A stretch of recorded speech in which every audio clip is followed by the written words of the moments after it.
7 Israelis killed leaving synagogue in East Jerusalem. Benjamin Netanyahu promises immediate action after gunmen opened fire on people in worst terrorist attack on Israelis in years. 7 Israelis have been shot and killed as they left a synagogue in East Jerusalem. In the latest episode of spiraling violence across Israel and the occupied Palestinian territories over the past 2 days, a gunman in a car waited on Friday night until Shabbat prayers ended at a synagogue in Neve Yaakov, a neighborhood of Israeli settlers in occupied East Jerusalem, before opening fire on people as they left the building, a preliminary Israeli police probe said. The attack came on International Holocaust Remembrance Day. The Magen David Adom ambulance service said medics declared 5 people dead at the scene and said that 2 more died while being treated in hospital. The death toll was revised down from 8 to 7. And at least 9 more victims are understood to be in critical condition. Addressing reporters at Israel's National Police Headquarters, Prime Minister Benjamin Netanyahu said he had held a security assessment and that Israel would take immediate action with determination and composure,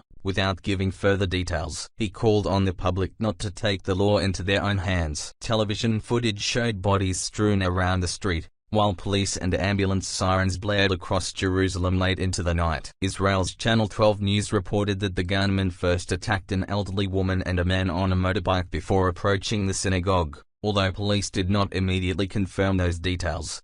The attacker was shot and killed by officers while trying to flee, police said. Police said he was a resident of East Jerusalem, which Israel annexed in 1967. Arabic and Hebrew media reports identified him as a 21-year-old who did not have a security record. Friday night's shooting was the worst terrorist attack on Israelis in years, and came a day after the deadliest Israeli army raid in the occupied West Bank in 2 decades, in which 9 Palestinians were killed. The raid on Thursday morning targeted Islamic Jihad militants in the Jenin refugee camp, in the north of the Palestinian territory, triggering tit-for-tat rocket fire between the Gaza Strip and Israel in the early hours of Friday and sparking fears of a wider escalation in the decades-long conflict. Friday prayers at Jerusalem's Holy Al-Aqsa Mosque in the Temple Mount complex, often a catalyst for violence, passed without incident before the evening shooting. Israel's police commissioner, Kobi Shabtai, told reporters that it was believed the attacker acted alone, but officers were searching the area to rule out the possibility of accomplices. There was no immediate claim of responsibility for the shooting, although a spokesperson for Hamas, the armed Palestinian movement in control of the Gaza Strip, said that the attack was connected to the Jenin raid.